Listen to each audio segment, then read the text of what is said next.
एक पार्ट हमने पढ़ लिया था कार्बनिक रसायन क्या है, उसमें और कौन-कौन सी विषय वस्तुएँ हैं, या कहना चाहिए कि किन चीज़ों का रसायन है ये, हमें क्या पढ़ना है। तो हमने क्या पढ़ा था, ये हाइड्रोकार्बन एवं उसके व्युत्पन्नों का रसायन है, ठीक।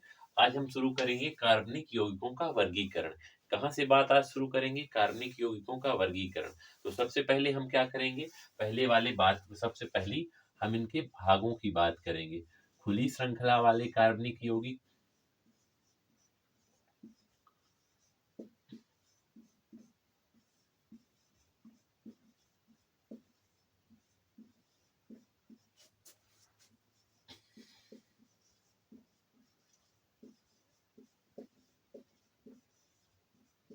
देखिए पहला प्रकार क्या है, खुली श्रृंखला वाले कार्बनिक यौगिक। इसमें कौन कौन से आते हैं, जो हमने बात कर ली थी पिछले वीडियो में, संतृप्त हाइड्रोकार्बन और असंतृप्त हाइड्रोकार्बन। तो इसके उदाहरण क्या हो सकते हैं, methane, ethane, ethene, propene, butene, ये सब किसके उदाहरण हैं, खुली श्रृंखला वाले, जिनमें एक ऐसी श्रृंखला पाई जाती है CH3 या CH2 डबल बॉन्ड के साथ, ले लीजिए आप कुछ ऐसी, ये एक उदाहरण हो जाएगा। फिर दूसरा हम क्या बताएंगे इसके लिए, दूसरा क्या है इसका, दूसरा है बंद श्रृंखला। कई कई से सारे नाम हैं इनके, देखिए मैं ऊपर वाले के कुछ और नाम बता देता हूँ। खुली श्रृंखला वाले को बोलते हैं विवृत श्रृंखला वाले कार्बनिक यौगिक या एलिफैटिक कार्बनिक यौगिक। तीन चार नाम है, एक आध और हो सकते हैं, अगर आपकी जानकारी में कुछ है तो आप भी सर्च करिएगा। देखिए तीन नाम मैं आपको बता चुका हूँ, पहला क्या है, खुली श्रृंखला वाले कार्बनिक यौगिक, फिर एलिफैटिक कार्बनिक यौगिक, और विवृत श्रृंखला वाले। इसी तरह क्या है, बंद श्रृंखला वाले में क्या है, एक तो बंद श्रृंखला या चक्रीय, या तीन नाम इसके भी हैं, पहला हो गया बंद श्रृंखला वाला, या चक्रीय यौगिक, या समृद्ध श्रृंखला वाले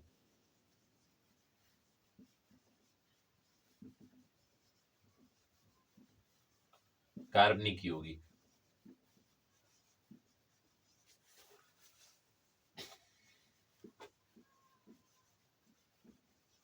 देखिए इसके क्या उदाहरण हो सकते हैं, यहाँ हमने बात की थी खुली श्रृंखला में, मतलब चैन, हमारी जो श्रृंखला बन रही है या आपकी जो चैन बन रही है वो बंद नहीं होनी चाहिए। यहाँ क्या है, पहला यहाँ क्या है, समचक्रीय कार्बनिक यौगिक या एलिसाइक्लिक।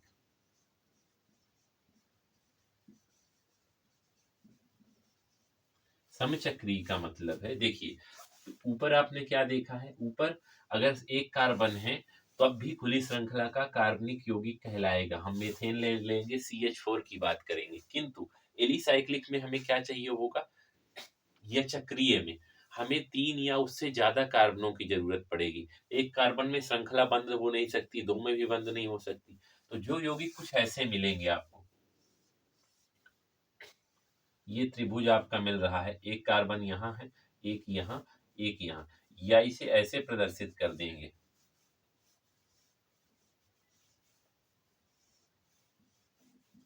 अब देखिए H लिखना आप सीख चुके हैं, किंतु एक बार और मैं बता देता हूं। एक कार्बन के दो बंध बन चुके हैं और दो बंध बनाने हैं, तो वो किससे बना लेगा, हाइड्रोजन के साथ। इसी तरह इन कार्बनों में भी हाइड्रोजन के बॉन्ड मिस है, इसका क्या नाम हो जाएगा, देखिए साइक्लिक स्ट्रक्चर बन रहा है तो इसका नाम हो जाएगा साइक्लो। और तीन कार्बन की चैन का आपको नाम पहले से पता है, क्या है, प्रोपेन बोलते हैं। सब जगह सिंगल बंध दिख रहा, हालांकि हम आगे इन सब की बात करेंगे, किंतु इसी को हम क्या बोलते हैं, समचक्रीय। समचक्री का बेटा मतलब होता है, यहाँ देखिए हर जगह केवल कार्बन ही मिल रहा है, कोई और परमाणु आके नहीं मिल रहा है, यहाँ कार्बन ही मिल रहा है, इसलिए क्या बोलेंगे, इसी समचक्रीय बोलेंगे। एलिसाइक्लिक का ही एक भाग क्या है, विषम चक्रीय।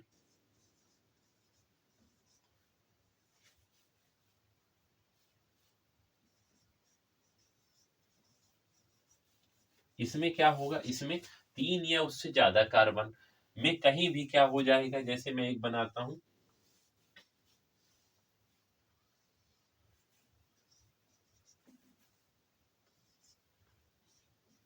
दो जगह तो कार्बन है किंतु एक जगह ऑक्सीजन है, तो इसमें समचक्र नहीं मिल रहे हैं, हर जगह कार्बन ही नहीं है, इसका नाम होता है ऑक्सीरेन।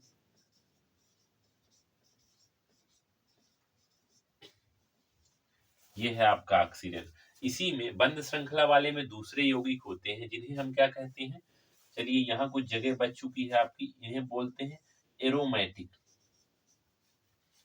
देखिए मैं बोल तो रहा हूं किंतु लिख कुछ गलत रहा हूं, एरोमेटिक यौगिक।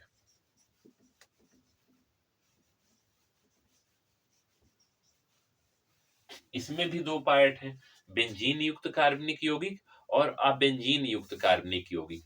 और उसमें भी क्या, कार्बन जो रहेगा एक में समचक्रीय एरोमेटिक यौगिक और एक विषम चक्रीय एरोमेटिक यौगिक। तो हम देख लेते हैं, अगर एरोमेटिक यौगिक कुछ ऐसा,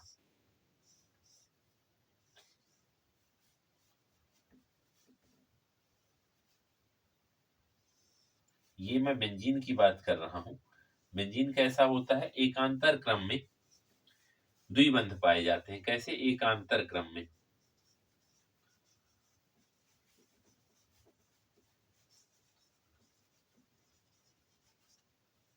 एकांतर क्रम में जो द्विबंध पाए जाते हैं उनके कारण क्या होता है, ये वाला बंध आप चाहे तो यहाँ ला दें, ऊपर लाएं या नीचे, तो ये वाला बंध खिसक के यहाँ आ जाएगा। इसे ऐसे समझ लें, इसको यहाँ लाएं तो ये वाला बंध यहाँ चला जाएगा और ये वाला बंध यहाँ चला जाएगा। तो कुछ ऐसी संरचना भी आप बना सकते हैं।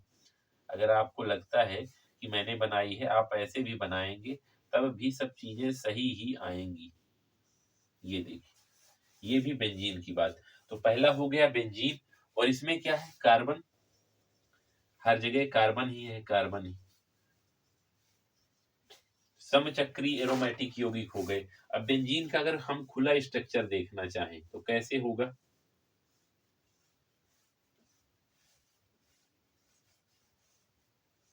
6 कार्बन मिल रहे हैं, हर कार्बन के दो दो बंध पूरे हैं, तो दो दो एच आप चिपकाते जाइए बगल से। एक जगह मैंने कार्बन नहीं जोड़ा था, आप जोड़ दीजिएगा, मैंने जो भी जोड़ दिया। ये आपका बेंजीन हो गया, और एक अंतर क्रम में द्विबंध जोड़ दीजिए। चाहे तो आप इस तरह जोड़ें या इस तरह, सेम बात ही है। और कुछ यौगिक कैसे होते हैं जिनमें कार्बन की जगह कुछ और आ जाता है, तो तब वो क्या हो जाता है, हो जाते हैं विषम चक्रीय एरोमेटिक यौगिक। उनके उदाहरण हम क्या दे सकते हैं, क्या होगा उदाहरण, देखिए उसका उदाहरण आप दे सकते हैं, कुछ यहाँ दीजिए विषम चक्रीय वाले का। अगले साल इसको आप खूब पढ़ेंगे इस यौगिक को।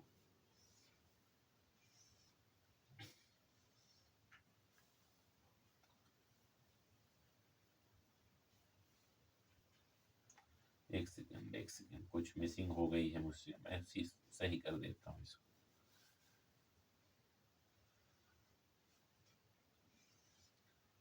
इसका नाम होता है बेटा पिरीडीन।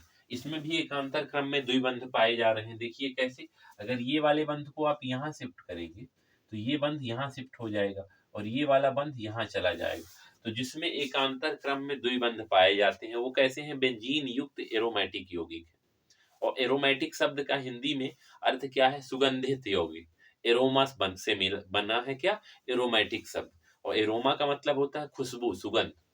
चलिए ये चीजें, बेसिक चीजें एकदम आपको आ गई होंगी। अब हम शुरू करेंगे, 10 सेकंड के बाद हम शुरू करेंगे कार्बनिक यौगिकों का आईयूपीएसी नामकरण। ठीक, चलिए देख लीजिए, आपको लगता है नहीं तो मैं इसे इरेज कर दे रहा हूं, फिर हम शुरू करेंगे कार्बनिक यौगिकों का आईयूपीएसी नामकरण।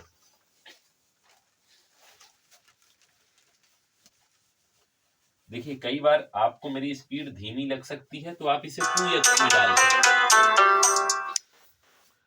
2x में डालकर देख सकते हैं।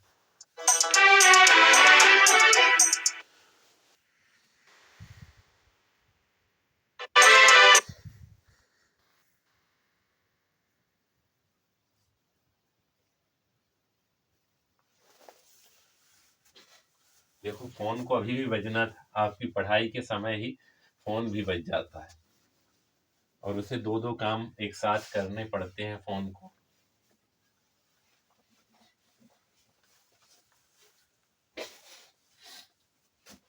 देखिए IUPAC का फुल फॉर्म होता है international union of pure and applied chemistry. वह संस्था जो मानक निर्धारित करती है रसायन विज्ञान के लिए। IUPAC शायद आपने 9th स्टैंडर्ड में इसको पढ़ा होगा, मैं एक बार लिख देता हूं।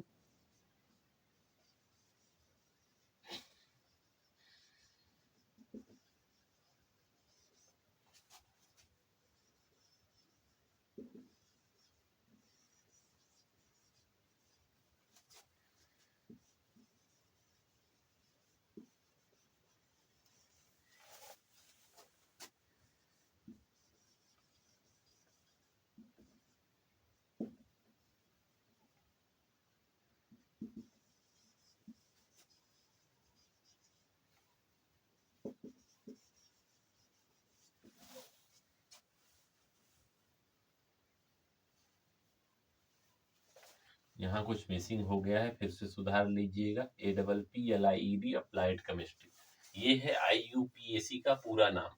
ठीक है, अब आगे बढ़ते हैं। इन्होंने क्या नियम दिए थे नाम लिखने के लिए? देखिए, कुछ चीजें आपको याद रखनी होंगी। ऐसा नहीं है कि हर चीज समझ में ही आ जाए। जब कुछ याद रखेंगे, मेमोरी में होंगी, तो आगे की चीजें जो मैं आगे लिख रहा हूं वो आपको याद होनी चाहिए। ठीक है, तो नामकरण करते समय हम 5 बातों का ध्यान रखते हैं, जिसमें क्या है, सबसे पहले हम क्या लेते हैं, 2 डिग्री प्रीफिक्स, इसे बोलते हैं अनुलग्न। अनुलग्न नहीं, पूर्व लग्न। फिर लेते हैं बेटा 1 डिग्री प्रीफिक्स,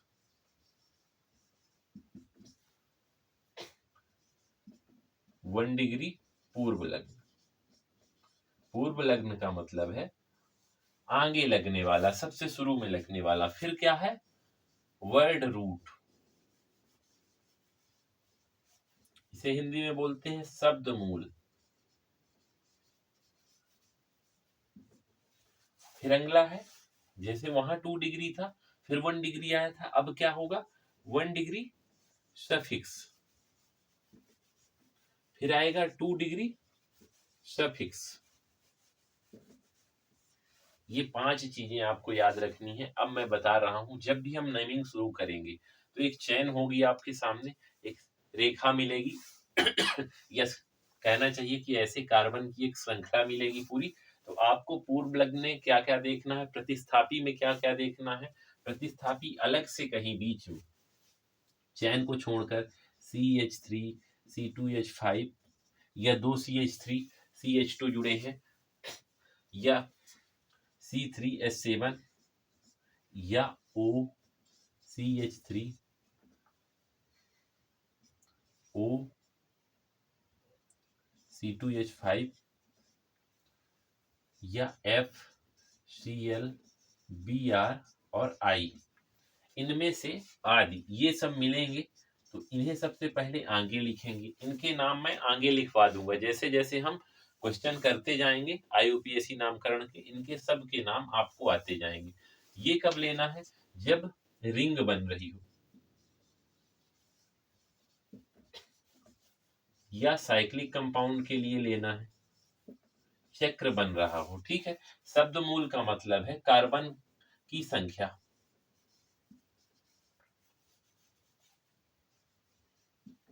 अगर 1 कार्बन है तो मेथ, 2 कार्बन है तो एथ, और 3 कार्बन है तो प्रो ब्यूट पेंट। शब्द मूल का मतलब यहां तक है।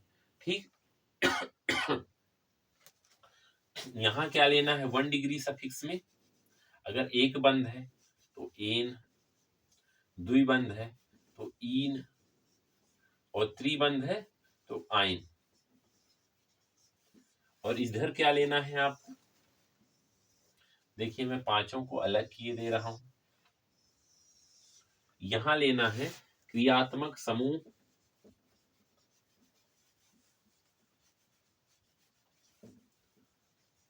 का IUPAC नाम। तो सबसे पहले क्या आएगा, सबसे पहले वो वाले आएंगे, कहीं भी जुड़े होंगे तो वो सब सबसे पहले आएंगे। फिर रिंग बन रही है तो यहाँ हमें क्या लगाना है, साइक्लो। फिर आएगा कार्बन की संख्या, जहां जैसे मैंने अभी बात की आपसे कि अगर एक कार्बन है तो मेथ, दो है एथ, तीन है तो प्रोप, और फिर 1 डिग्री सफिक्स जोड़ना है। सफिक्स मतलब होता है अनुलग्न।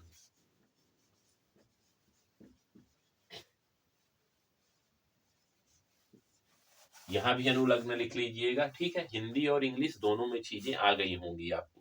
अब हम उदाहरण से समझेंगे एक एक करके कि कैसे आईयूपीएसी नामकरण बेसिक से आपके दिमाग में चला जाएगा, ठीक। चलिए, अगर यहाँ कुछ चीजें लग रहा हो कि लिखने लायक है, जानने लायक है, तो स्क्रीनशॉट ले सकते हैं। फिर मैं इसको हटाता हूँ।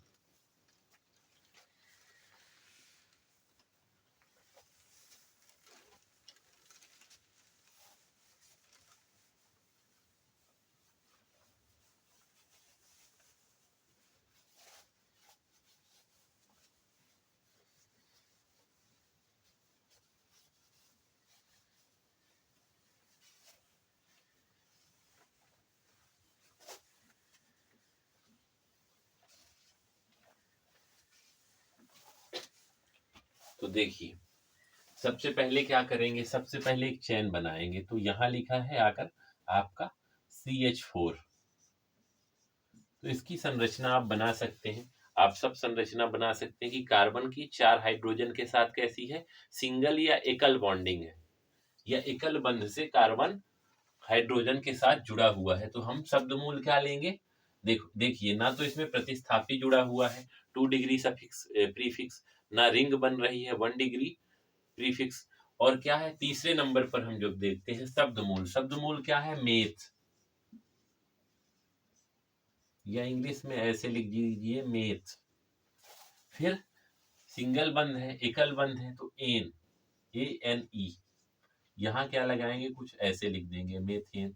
दूसरे में बात करेंगे इसी तरह, अगर आपके सामने क्या है, CH3, CH2, CH3, 3 कार्बन की चैन है। कहीं सब्स्टिट्यूट दिख रहा है, कहीं अलग से कुछ बन रहा है, चैन जा रही है, बिल्कुल नहीं जा रही, सीधी एक चैन। तो कार्बन गिनती करने की कोई जरूरत हमें है नहीं। अब चलते हैं, तो 3 कार्बन के लिए प्रोप, और सिंगल बंध के लिए सब कार्बन के बीच एकल बंध है, कार्बन कार्बन के बीच प्रोपेन, या इसमें ऐसे लिख दीजिए प्रोपेन। अब मैं बात करूंगा, ये चूंकि गलत का चिन्ह नहीं है, मैंने जल्दबाजी में ऐसे बना दिया है, कुछ ऐसे स्टार दे रहा हूं, यहाँ स्टार जैसे चिन्ह है। अब हम बात करते हैं जो हमने भी लिखा था उससे कुछ नामकरण करते हैं। CH3, CH2, CH, CH3, CH3, ऐसी एक संरचना मिल गई। अब आपको देखना है कि नेमिंग कैसे होगी। गिनती की बात करेंगे, सबसे पहले गिनती कहाँ से होगी, ये 4 कार्बन की जो चैन हमें मिल रही है, एक ऐसे मिल रही है, या आप चाहें तो ऐसे भी बना लें, दोनों स्थितियां संभव हैं। पहली वाली ऐसे या ऐसे, दोनों में 4 ही कार्बन मिल रहे हैं, पांचवा तो कहीं आपको दिख नहीं रहा होगा। अब गिनती करेंगे, यहाँ इसको अगर 1 नंबर दीजिए और इसको 1 दीजिए, तो यहाँ 2 आता है। तो आप दोनों से कर सकते हैं, चाहे इसे 1 देंगे तो ये सब्स्टिट्यूट हो जाएगा, और इसे 1 देंगे तो ये सब्स्टिट्यूट, 3 और 4। तो जब CH3 सब्स्टिट्यूट मिलता है तो किससे बना है, CH4 से एक हाइड्रोजन माइनस होके क्या बन रहा है, CH3, ऐसे कुछ बन रहा है। तब तो इसका एक बॉन्ड ऐसे जुड़ा है सब्स्टिट्यूट के रूप में। इसे मुख्य चयन का हिस्सा हम नहीं मान रहे हैं, मानेंगे भी तो एक साइड तो हटाना पड़ेगा, ऐसा तो हो नहीं सकता। श्रृंखला हमेशा ऐसे जाएगी, या कहिए कि ऐसे चली जाएगी, कुछ ऐसे नहीं जाएगी वाई आकार। हमेशा जब गिनती करेंगे तो एक रोड सी ऐसे बन सकती है, ऐसा हो सकता है, कुछ गोला ऐसा बन सकता है। किंतु आप चाहें तो यहां से गिनती शुरू करेंगे, यहां से यहां कार्बन गया तो यहां जाके ऐसे हो सकता है गिनती।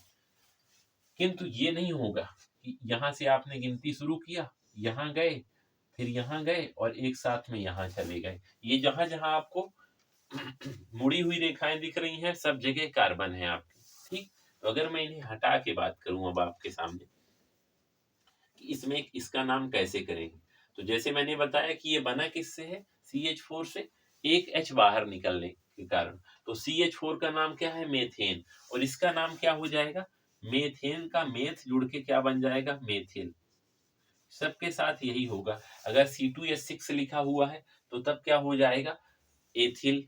C3H7 लिखा हुआ है तो प्रोपिल। इसी तरह प्रतिस्थापियों के नामकरण होते जाएंगे, जो कि आप किसमें जानेंगे, जैसे जैसे आप नामकरण करते जाएंगे, श्रृंखलाओं का नाम जानते जाएंगे, आप इन बेसिक चीजों के बारे में जानकारी प्राप्त करते रहेंगे। तो देखिए यहाँ क्या है, यहां से भी आप गिने तो दूसरी पोजीशन में एक सब्स्टिट्यूट है, और चाहे यहां से गिने तो दूसरी पोजीशन में एक सहायक जुड़ा हुआ है, या आप कह सकते हैं सहायक। तो दूसरी पोजीशन में सबसे पहले उसी का नाम लिखना है, तो क्या लिखेंगे, पहले एक संख्या देंगे 2 मेथिल, दूसरे नंबर पे ये डैश लगाना जरूरी है बेटा। फिर इसके बाद डैश आएगा, जब भी नंबर और शब्द आएंगे उनके बीच एक डैश छोटा सा चिन्ह आएगा ही आएगा। फिर क्या है, क्या इसमें कोई रिंग दिख रही है, नहीं दिख रही, तो उसको छोड़िए। शब्द मूल क्या है, 4 कार्बन की चैन है, तो 4 के लिए क्या लगाते हैं, ब्यूट। सिंगल बंध है सभी कार्बन कार्बन के मध्य, हाँ सिंगल बंध मुझे मिल रहे हैं तो एन लगा देंगे, ब्यूटेन। क्या ये नाम पूरा हो गया। अब यहाँ शब्द ही है दोनों जगह, तो क्या ये लगाने की जरूरत है हमें, बिल्कुल नहीं है। तो आप क्या लिखेंगे, 2 मेथाइल, मैं इंग्लिश में भी लिख दे रहा हूं, मेथिल को इंग्लिश में मेथाइल पढ़ते हैं, या मेथिल भी पढ़ेंगे आप तो गलत नहीं होगा, दोनों पढ़ सकते हैं। ठीक, उसे जोड़ के लिखा जाएगा। अब यहाँ कुछ एक आध करते हैं। अब मैं कह रहा हूं एक चैन ऐसी दी हुई,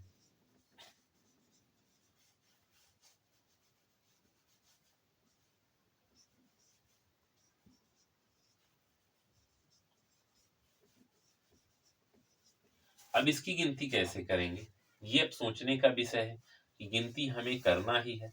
तो गिनती करेंगे कैसे, एक बड़ी चैन का चुनाव करेंगे, सबसे बड़ी, चाहे आप यहां से गिन रहे हो, यहां से गिन रहे हो, दोनों में बराबर ही चैन मिल रही है, तो कहीं से गिनती करिए, कोई दिक्कत नहीं है। 1 2 3, इसी वाले को हम मान लेते हैं। तो 2 में क्या मिल रहा है, देखिए 2 में 2 बार मिल रहा है क्या, CH3, तो क्या नाम लिखेंगे, 2 के बाद कामा, फिर 2, 2 2, 2 बार मेथिल ग्रुप मिल रहा तो क्या लिखेंगे, डाई, यहाँ हाइपन लगाएंगे, मेथिल।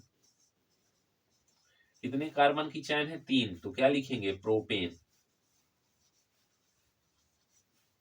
बस, अगर आपने थोड़ी सा समझ लिया IUPAC नामकरण को तो आपको आ जाएगा। अगर IUPAC नामकरण आ गया तो फिर ऑर्गेनिक आ जाएगी, अगर ये नहीं आया तो ऑर्गेनिक आना मुश्किल है।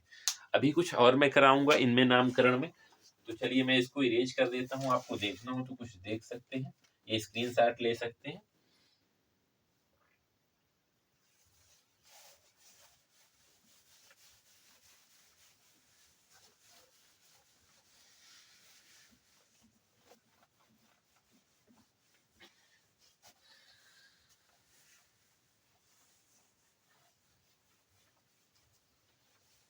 देखिए ये एकदम बेसिक वाले थे, थोड़ी अब कठिनाई बढ़ाते चलते हैं आपके लिए कि कैसे कहाँ गिनेंगे, क्या करेंगे।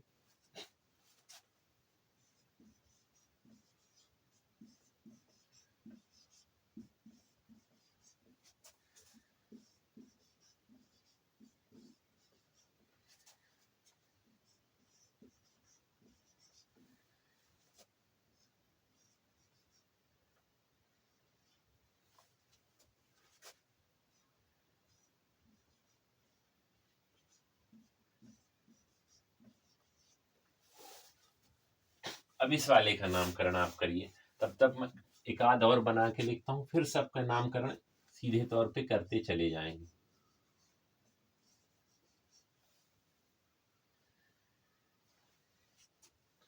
यहाँ भी मैंने लिख दिया है, तो इसको CH2 कर लीजिएगा।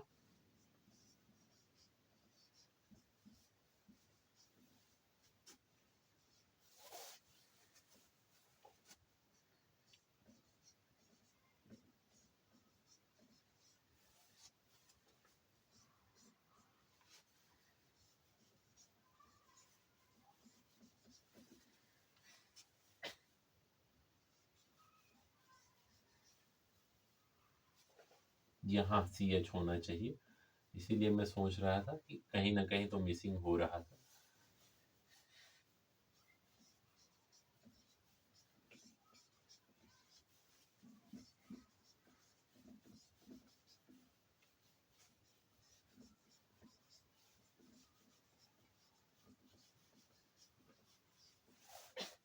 पहले तो आप श्रृंखला में कितनी बड़ी श्रृंखला बन सकती है उसके बारे में बस सोचिएगा, यहाँ से कुछ चीजें मत सोचिएगा श्रृंखला कैसे बन सकती है।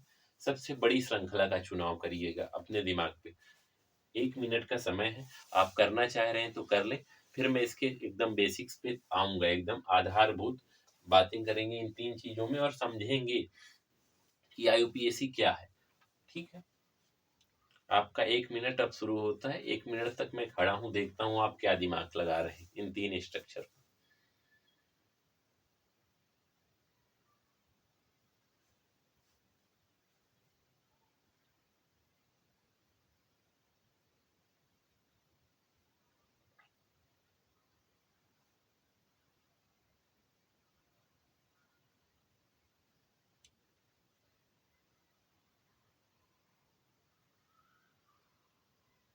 चलिए अब मैं शुरू करता हूँ पहले वाले का आंसर, या यूं कहिए कि इसे समझना है कि कैसे हो रहा। सबसे बड़ी चैन फाइंड करना है आपको, 1 2 3 4 5 6, और यहाँ हटा दूं तो 6 7। सबसे बड़ी चैन यहाँ से है। अगर मैं गिनती यहाँ से चालू करूं, इसे 1 नंबर दूं, इसे 2 दूं, इसे 3, तो सब्स्टिट्यूट कहाँ मिल रहा है 3 नंबर पे। और यहाँ से चालू करूं 1 2, तो सब्स्टिट्यूट कहाँ से मिल रहा है 2, तो गिनती कहाँ से शुरू होगी, इस साइड से शुरू होगी। देखिए यहाँ थोड़ी भ्रमित हो जाइएगा, मत होइएगा, यहाँ लिख दीजिए। तो ये वाली गिनती हम हटा देंगे और गिनती कहाँ से शुरू करेंगे, यहाँ से 3 4 5 6 और 7। तो 7 कार्बन की चैन है और क्या क्या लगा हुआ है, 2 जगह सब्स्टिट्यूट आए हैं जो कि चैन का हिस्सा नहीं बनाए जा सकते। और ये हमें क्या लेनी है, सबसे बड़ी चैन का चुनाव करना है। तो सबसे पहले क्या करेंगे, 2 सब्स्टिट्यूट का नाम लिखेंगे। कहाँ कहाँ है, 2 और 5 में। तो 2 5 डाई मेथाइल, हिंदी में भी लिख सकते हैं डाई मेथाइल, हिंदी में भी वही रहेगा, इंग्लिश में। और कितने कार्बन की चैन मिल रही, 7। 7 को क्या बोलते हैं, हेप्ट।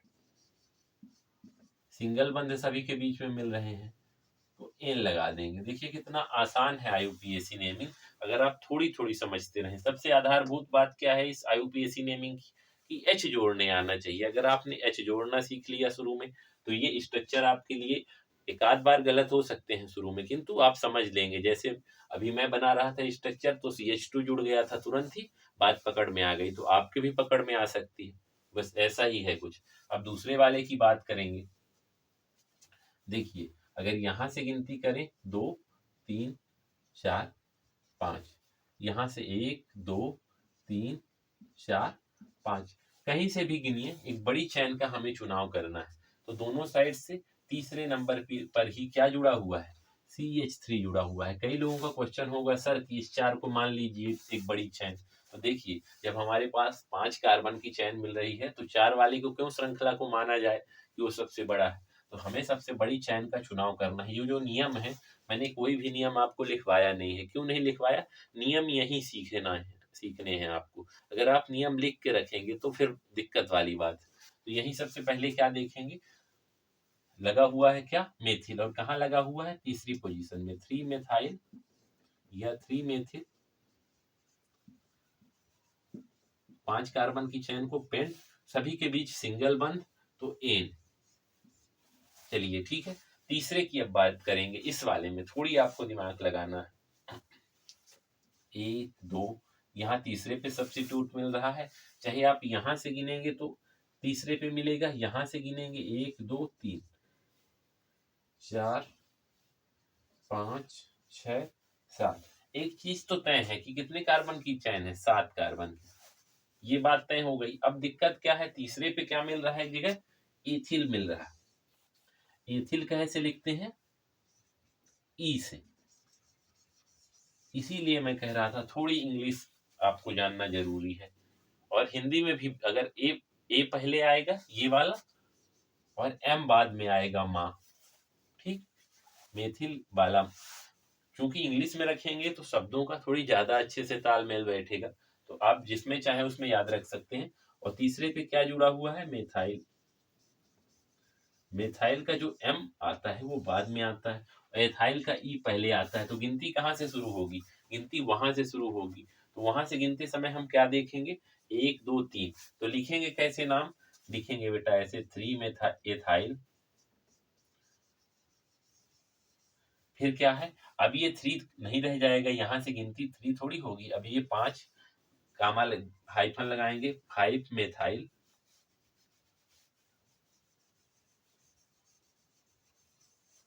अगर शब्द ही आ रहे हैं बात आगे पीछे, जैसे मेथाइल के आगे हेप्टेन लिखेंगे हम, तो फिर इसकी जरूरत नहीं होगी हमें कामा की। चलिए, मेथाइल 7 कार्बन के लिए हेप्ट, और सिंगल बंध के लिए इन।